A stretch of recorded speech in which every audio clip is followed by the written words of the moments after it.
There were new handouts that were sent out, I believe, for the next Mishnah. Let's begin learning the next Mishnah.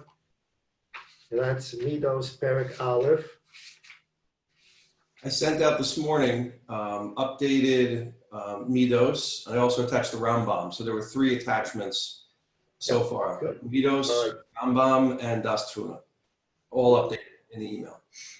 All right, Shmuel, everybody thanks Shmuel. He does this, it takes a lot of time and he's done an unbelievable job. So let's start with Perek Aleph, Mishnah Gimel. So far we've learned about Shmiras HaMikdash, and we learned that the Beis HaMikdash was guarded in 24 places. 3 of those places were Kohanim, 21 places were Levim. The 3 places where the Kohanim guarded were: 1, the southern wall, the base of Tinas, where the Ketores was taught, the Maisa Ketores was taught. That's on the southern wall. On the northwestern wall, the Shar Hanitzutz, where Chas v'Shalom, the fire on the Mizbeach extinguished, they would get some fire from the Shar base, from the base Hanitzutz, the spark house. And the 3rd place the Kohanim guarded Beis Mikdash was Beis Hamoked, which was also on the northern wall, which was a large room.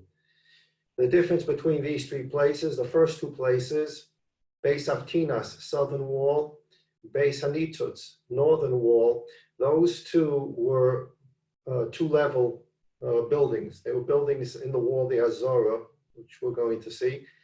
And the Kohen would stand upstairs and guard. And because of the mitzvah of Yilovo Lecha V'Shasucha, that Levim are supposed to assist Kohanim, so therefore wherever a Kohen was guarding post, there was a Levi there to assist him. But they didn't stand together.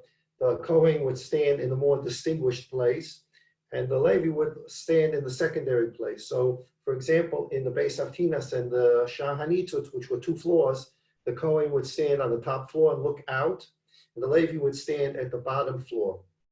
The Beis Hamoked, which is the 3rd place the Kohanim stood guard, was a big room. The Kohen stood inside the room, the Levi stood outside the room. Those 3 places are Kohanim guards posts. They have nothing to do with Levim. The Levim are only there to assist the Kohanim. There are 21 separate places where the Levim guard the Beis HaMikdash, which has nothing to do with the first 3 we just spoke about, which is Kohen places with Levi assistants. The next 21 places are Levi guard posts. And those are, as we learned, 4, 5, 4, 5 plus 3. That's all you need to remember for that purpose: 4, 5 plus 4, 5 plus 3. The Levim, and this is what we're going to get into today in the next Mishnah, the Levim guarded the Har HaBayis at its 4 corners, 4. And at the 5 gates to the Har HaBayis, that's 9, 4 and 5. Then they guarded the wall of the Azorah, 4 walls, and the 5 gates that they guarded. There were more than 5 gates, but the 5 gates that were selected, they guarded in the Azorah of the Beis HaMikdash. So there's 4 walls of the Har HaBayis that need to be guarded, and 5 gates into the Har HaBayis that need to be guarded. There are 4 corners to the Beis HaMikdash, we'll call it the Beis HaMikdash, or the Azorah, that need to be guarded. And then there are 5 gates into the Beis HaMikdash that need to be guarded. So that's 4, 5, 4, 5, that's 18. Plus the Mishnah told us that there were 3 more places where the Levim guarded, and that was Lishkas HaKorban, Lishkas HaParoches, V'echad L'chori Beis HaKaporos. We learned about the fact that the Rambam, most poskim hold that the Shmira was only at night, not during the day. The purpose of the Shmira was not to guard the Beis HaMikdash against thieves. It was to guard the Beis HaMikdash to give it distinction as God's palace. So it was a derech kavod. And we learned about the machlokas, whether these guard posts had 10 or 1. So were there 10 Kohanim and 10 Leviim, or was it 1 Kohen and 1 Levi? And that's what we learned in Metzger. We'll see if we have enough time today. We started late. We'll see if we have time to go to the Rambam. The Rambam, now that we've learned the Mishnah, is one of the most beautiful things when you learn is you learn a lot of different things. And then the Rambam, in his ingenuity, came and he summarized everything in halacha. And when you go from the sugya that you learn to the Rambam, you see how systematic it is and how all the major principles are there. And if you take out the Rambam and you learn the Rambam, it's almost like you're reviewing the whole sugya. but in a very summary fashion. So we'll see if we can get the Rambam today. If not, we'll get to the Rambam tomorrow.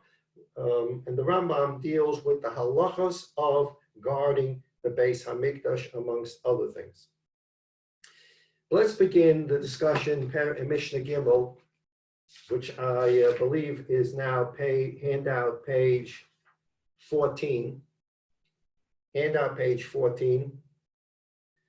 Chamisha sha'orim hoyu lahar habayis. The Har Habayis had 5 gates to enter the Har Habayis. Now, again, we're going to go through this.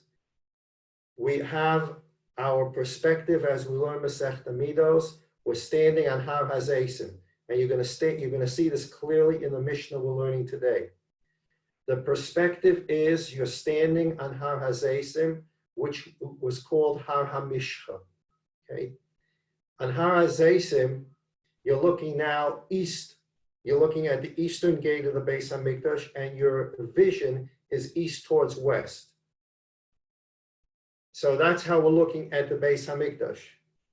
Now, when you want to walk down Har HaZeisim and you want to go to the Beis HaMikdash, the first wall you will encounter is the wall of the Har Habayis. You don't just walk into the Beis HaMikdash.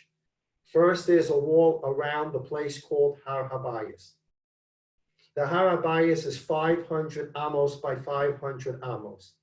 In the Har Habayis, there's a structure called the Beis HaMikdash. The Beis HaMikdash did not take up the entire Har Habayis.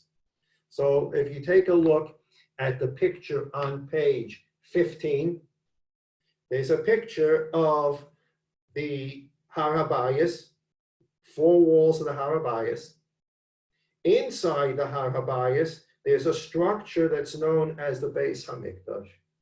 But the Beis HaMikdash didn't take up the whole Har Habayis. If you take a look at the picture, you see that there are 2 gates on the southern wall, and they're called Shari Hulda. On the western wall, we talk about the western wall, Shar Kipunus. There was something there, 1 gate called Kipunus. On the northern side, there was 1 gate called Shar Tedi. And on the southern side, on the eastern side, which is the gate, if you're coming down Har HaZeisim and you wanted to go into the Har Habayis, you'd go through the Shar HaMizrach, and that Shar is called Shushan Habira. We're going to learn about these 5 gates today. That's the subject of this Mishnah. So we have very interesting names here. The gate, please remember, we're going from the Har HaMishcha, the Har HaZeisim, down the mountain. We're going to walk into the Har Habayis. We need to walk through a wall, the gate of the wall, to get to the Har Habayis. Then we walk on the Har Habayis, and we're going to get to a gate to go into the Beis HaMikdash, or the Azor. Okay. So the Mishnah says, Chamisha she'orim hoyu lahar habayis. The Har Habayis had 5 gates. Shnei shari Hulda min adoro. There were 2 gates called Hulda, who was a Neviah. They were on the southern side. You can see that on your picture on page 15. There are 2 gates called Shari Hulda. Misham Shem Kenisa v'Yitzia. The purpose of those 2 gates is obviously for people to go into the Har Habayis, and if they needed to go into the Beis HaMikdash, they would go into the Beis HaMikdash, or to exit the Har Habayis, which makes sense. That's why you build gates. That's what you think right now, but we'll see in a moment. So the 2 gates on the southern side, you enter or exit the Har Habayis. Kiponus, another interesting name. The Kiponus gate, Min HaMayriv. That's on the western side. And you can see that in the picture on page 15. Kiponus is on the western side. Kiponus. Mishamish Knisa v'Yitzia. That western gate, you can also walk in through that western gate and go into the Har Habayis. Again, please, we're talking about gates to get into the Har Habayis, not gates to get into the Beis HaMikdash. The Beis HaMikdash is a separate structure on the Har Habayis and does not take up the whole Har Habayis. A person can go into the Har Habayis and not walk into the Beis HaMikdash. Okay. Kiponos min hamayriv mishamish knisa v'yitzia. You're able to go in and out of that western gate.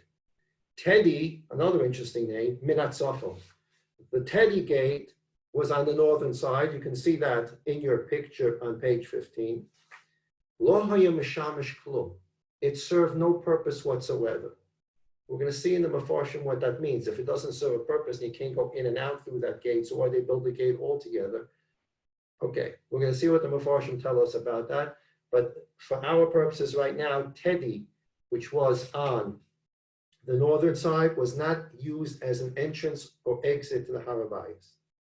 Shar HaMizrachi, the southern gate, the eastern gate, which is the gate coming down from Har HaZeisim. You would walk into this gate to get to the Har HaBayis.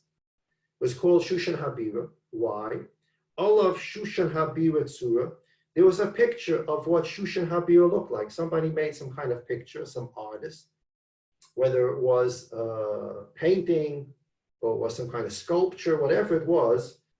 There was a picture of Shushan Habira. You can see an example of it on page 17 of the handout. It shows that there's a gate, and above the gate, there is a picture of a city.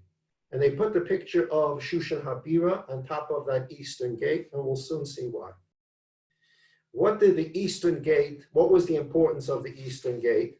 Now, if you can, I'd like you to go back to page 15. 15 has the picture of the 5 gates.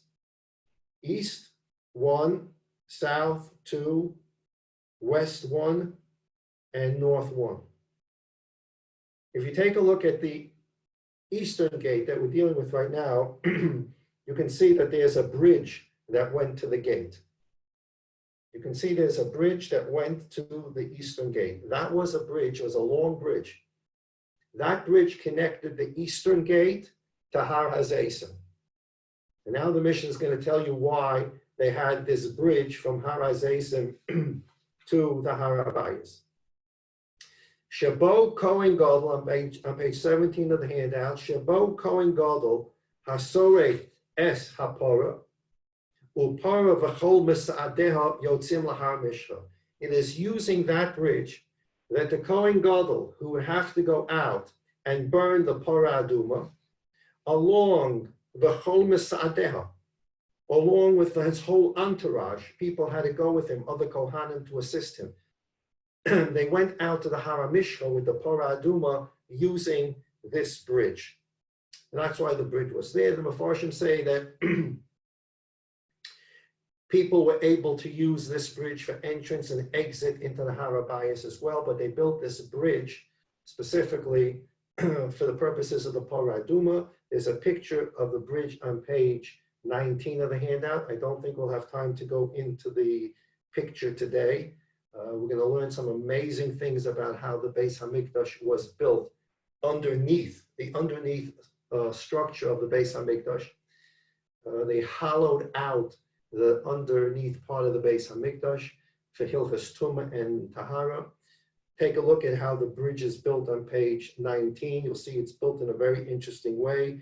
They built double arches. And there's a reason why they built the double arches, and B'li Neder, we will get to that.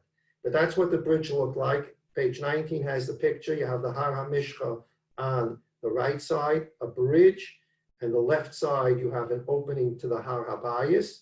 And you can see that's this eastern opening to the Har HaBayis. And therefore, since it's the eastern opening to the Har HaBayis, you see that above it, there's the picture of Shushan Habib. Okay. Those are the 5 entranceways to the Har HaBayis. Let's go back to the beginning of the Mishnah.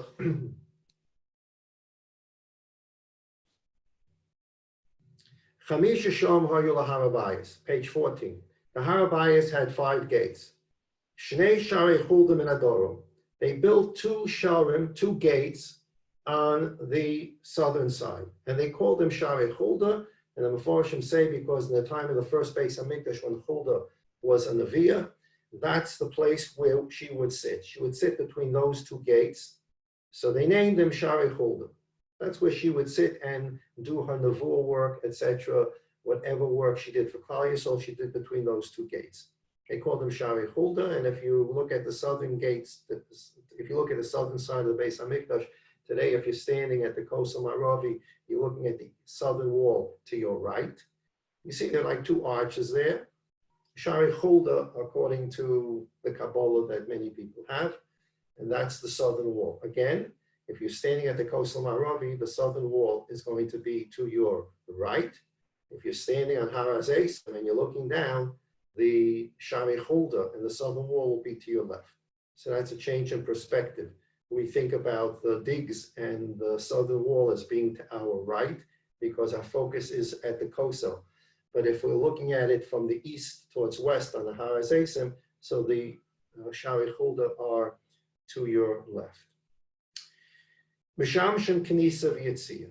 So you were able to go in and out of the Shari Hulda. Now, if you take a look at the picture on page 15, it gives us an idea of what we're actually talking about here. There are a lot of houses on the southern side. Those houses are outside the southern wall of the Har Habayis. Again, we're talking about the walls of the Har Habayis. Outside the walls of the Har Habayis, Jewish people lived. They had houses. Outside the western wall, picture page 15, there are houses. People live there. So there are two reasons that are given by the Mefarshim why the southern wall had two exits and entries and the other walls had only one. One, because of the way the Beis HaMikdash and the Har Habayis were set up, most of the inhabitants that were fortunate to live in Yerushalayim lived on the southern side because there was a lot of open space on the southern side. You can see there's a lot of houses there. When you go to the western side, it becomes narrow. So there were a lot of inhabitants, a lot of Jewish people lived on the southern side of the Har Habayis. And therefore, to be able to accommodate the crowds from all these houses, plus Jews came from outside Yerushalayim, so they built two entranceways on the southern wall to accommodate that crowd. On the other walls, they built only one entry and exit. The second reason that's given for two exits, entries on the southern wall is if you take a look at the Beis HaMikdash is not built in the middle of the Har Habayis. Again, the Har Habayis is, you can take down these numbers, we'll see them later in the Masechta, and then later after we finish the Shir, you can do your own math, it's very interesting. The Har Habayis is 500 by 500 amos. The Beis HaMikdash itself, including the Ezras Nashim, I'll just give you the numbers, is 187 plus 135 in length and 135 in width. Now let's just think about the width. First, you can see the Beis HaMikdash and the Har Habayis is not in the center. The Beis HaMikdash is off towards the northern wall. That's how it was built. And we'll get to that later in the Masechta. They didn't put its center Har Habayis.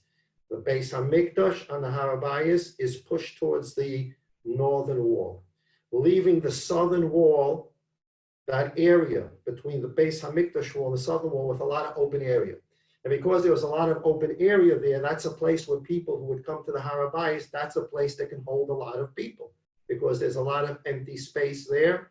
So they put two gates there so that the crowds can come there, and there's place for the crowds on the southern side. So there are two reasons why they built two gates on the southern side, Shari Hulda, either because of the space outside the wall. Outside the wall, there was a lot of space, and most of the inhabitants live outside the southern wall, the Har Habayis, and therefore they had to go in and out. They put two gates there. The other reason is not because of what's going on outside the wall with the inhabitants, it's because of what's going on inside the wall. Inside the wall of the Har Habayis, there was a lot of space because the Beis HaMikdash itself was off towards the northern wall, and therefore there was a lot of space there for a lot of people, and that's where people would come to, so they put two gates there. Now you can do the math yourself, just in terms of the width. If the Har Habayis is 500 by 500, that means that the width of the Har Habayis is 500 amos. Just talking about the width now. I just said that the Beis HaMikdash is 135 amos width. So if the Har Habayis has a width of 500 and the Beis HaMikdash has a width of 135, so how much room is left over in width? I think 365 amos, if I'm not mistaken. It's 500 minus 135, right? Would be 365. So that means there's in the width of the Beis HaMikdash, the width of the Harabayas, the Beis Hamikdash takes up 135 amos, and there's free space of 365 amos. Part of that free space is against the northern wall, which you can see is not a lot, on page 15.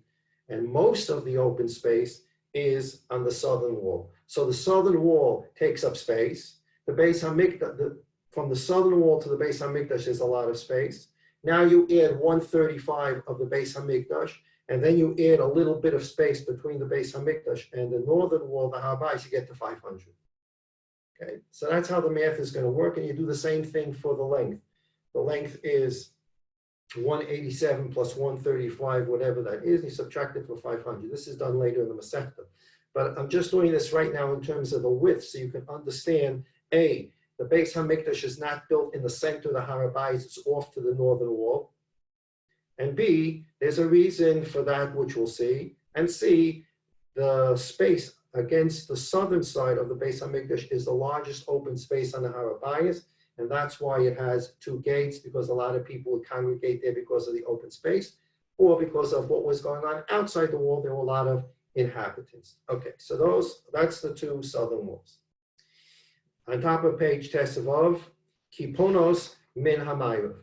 Kiponos was the western wall. If you take a look in the Siyata Dishmaya, there's a question about what kind of name is Kiponos.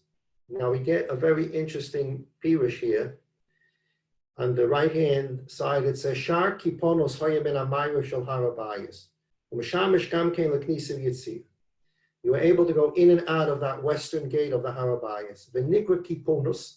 What does the word Kiponos mean? Shehu noitrika, and it's a contraction of two words, Kiponos. Kapi, it's two words, Kapinus. Kapinus. What's a kapi? So the Mefarish says, Kapi perushe beloshin yavan roish.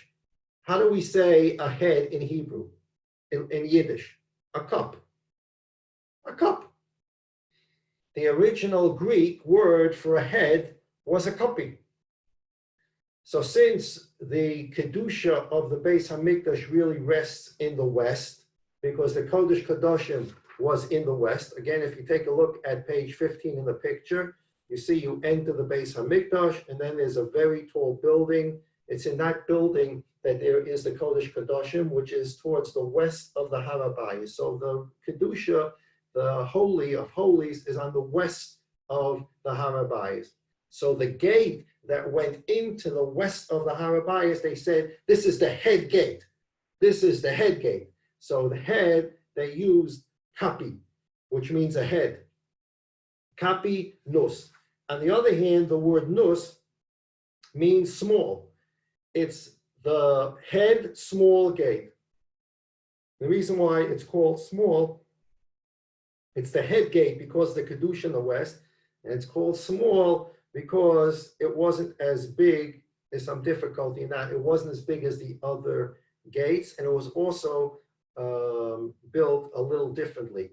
Instead of two doorposts and a lintel on top, if you take a look at the picture on page 16, it's built almost like a triangle. You have two doorposts, and they have two pieces of wood coming up, and it almost forms a triangle. So Shar Teddy looked different than the other gates, which were traditional, two boards on each side and a board on top. This one had this triangle look to it. So that's Teddy, which is from, I'm sorry, that was Kiponos. Kiponos from the west. So it's Kopi, my head, the head gate, because it's in the west. Nus, it was also a little smaller, a little different than the other gates. The Mishnah says, Teddy menatzofel hoy mishamash klum. Teddy was the northern gate, and you didn't do anything with it. Well, if you didn't do anything with it, why did you build it?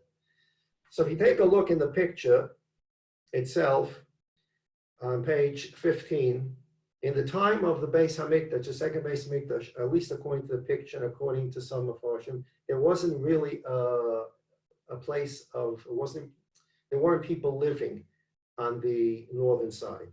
We can deal with that factually, not factually, but for right now, the picture is showing us the southern wall has people living there, the western wall has people living there. Shar Teddy seems to be just a shar. The Mefarshim tell us, and this is based upon something Rabbi Ben Yaakov said, that Shar Teddy, the word Teddy, and the Siyat Deshmaya brings it down on page 16. Teddy is a word in Targum, in Aramaic, that means tznius. It means tznius, to be tzanu. It means secretive. Nobody should know. Private. It's a private entrance. What did they use this gate for, Teddy? So the Mishnah says they didn't use it for anything. Mefarshim tell us, based upon Rabbi Ben Yaakov in the Mishnah later, that a Kohen that became impure while he was in the Beis HaMikdash became a Balkari, and he couldn't continue the Avodah. There's a whole process for him to go through while he's in the Beis HaMikdash. You can't stay in the Beis HaMikdash while you're ritually impure. So there's a whole process that he had to go through, and he had to leave the Beis HaMikdash. The way he would leave the Beis HaMikdash is just through Shar Teddy. Shar Teddy was the place, a private place for Kohanim. There were no people gathered there. There were no people going in and out. It was a private place. So the Kohen, in case he wanted to keep it private that he became Tameh, they didn't want the whole world to know that he became Tameh, so they had Shar Teddy, which is called the Shar of Tznius. It's a private place. Kohanim that had to leave left through Shar Teddy. So the Mishnah says, it doesn't mean they didn't do anything. It just means that it wasn't a regular entry and exit point. This was a private place for Kohanim to go in and out. The eastern wall, Shar HaMizrahi, page 17 at the top, all of Shushan Habira Tzura. There was a picture of the Shushan Habira, and there was a bridge there, as we said, that the Kohen Gadol, with the people who went with him, they would leave the Beis HaMikdash to go to the Har HaZeisim, and they would burn the Parah Aduma on the Har HaZeisim. And that's something we'll go into tomorrow, and why there was a bridge. Let's just finish up MIddos for today. Why was it called Shushan Habira? Because they had this picture of Shushan Habira on it. Why in the world would they put a picture of Shushan Habira on top of the eastern gate to the Beis HaMikdash? So if you take a look on page 17 of the handout, in the Siyata Deshmaya, the left-hand side, right below the picture, it says, Vahatam Shetziru Tzura Shushan Habira. The reason why they made a picture of Shushan Habira, the capital, the Purim capital, Shushan Habira. Why did they put a picture of Shushan Habira on top of the eastern gate? Nechlukwar Amoraim b'Gemara. It's machlekes in the Gemara why they had to put up this picture. Chad Omar Kidei Sheyedu, I turn to page 18. Chad Omar Sheyedu Mehechem Bo, Kidei Sheyedu V'Yiro Mehechem Bo, V'Yidnu Adol Machshot Tzir Misham. That's an amazing concept. They put up the picture of Shushan Habira for Hakaras HaTayv. Gratitude. They were only able to build the second Beis HaMikdash, and then they had to stop, and then they restarted. They had problems. Koresh HaParsi let them start, and then they stopped it, and then Achashverosh didn't let them, and then they started it again in the days of Daryavesh too. At any rate, thank you. The Beis HaMikdash was put up with the permission of the Persian government. So therefore, on the eastern gate of the Beis HaMikdash, when you walk through, people looked up and said, wow, there's a picture of Shushan Habira here. What's the picture of Shushan Habira? So the father would say to his son, or the husband would say to his wife, or the wife would say to the children, however it worked, why is there a picture of Shushan Habira in the Beis HaMikdash? Oh, we want to tell you a little history. Remember, the second Beis HaMikdash stood for 420 years. I want to tell you a little history. 200 years ago, or 150 years ago, the Persian government, at this point, remember, the Persian government turns over fairly quickly to the Greek domination. So you're 100 years into the second Beis HaMikdash, or 200 years into the second Beis HaMikdash, and Yankala says to his father, Tata, what is that picture up there? And Tati says, well, it's a picture of Shushan Habira. And Yankala says, Tati, why in the world do we have a picture of the Persian capital on top of the eastern gate to the Beis HaMikdash? He says, I want to tell you something, Yankala. The second Beis HaMikdash that's being built, and that we're looking at that was built, is courtesy of the Persian government who gave us permission to build it. And therefore, we need to be thankful to them that they allowed us to do it. So if you take a look at the top of Siyat Deshmaya on page 18, quotes Rashi on the Gemara, Kidei sheyedu v'yiru mehechem bo, v'yidnu hodol malchus yotzei misham. And they can thank you very much. Somebody does something good for you, you say thank you. You don't have to forget it tomorrow. You can keep it in mind that someone did something good for you.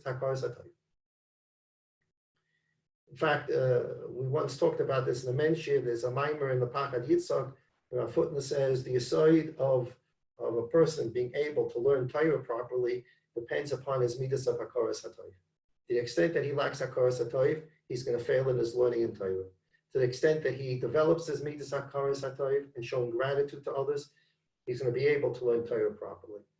Okay, maybe before Shavuos we'll be able to talk about that, but Hakaras HaTorah is an unbelievably important thing in being able to learn Torah. Back to the top of page 18. Another pshat in the Gemara is not the picture was put there because we wanted to remember the Persian government and thank them for letting us build the Beis HaMikdash. Rashi explains the Gemara, this, according to this pshat, it sounds like the Persian government forced the Jewish people to do it. They said, yes, you can put up your Beis HaMikdash. We want a picture of Shushan Habira on the gate, one of the gates. Or maybe they said the Eastern Gate, I don't know. We want a picture of Shushan Habira on the gate so that you will remember who gave you permission to build this Beis HaMikdash, and you will not rebel against our government. We gave you the permission for this Beis HaMikdash, and if you give us trouble, we'll come back here, Chas v'shalom, and take the whole thing down. So that's why the picture was up there. So we have two pshatim in the Gemara in Menachos Daf Tzaddik Ches. It was up there because the Jews wanted to remember that the Persian government gave them permission to build the Beis HaMikdash. They wanted to remain thankful and show gratitude for it. Second pshat is that the Persian government said, put it up there so you remember that we gave you permission to build it and you will not rebel against us. And now he brings down the Rambam. V'chosev haRambam shemelach poras hu shetziva osam lasis king shenosno shus b'me'ez v'lutas Beis HaMikdash. The Rambam says exactly what we just said, at least according to the second pshat. The Persian government said you ought to put a picture of Shushan Habira on an entrance to the Beis HaMikdash to remember that it's there with our permission only. Okay, so that will do it today. We'll go to Das Tvunos. That should do it today for the one of the Masechta MIddos.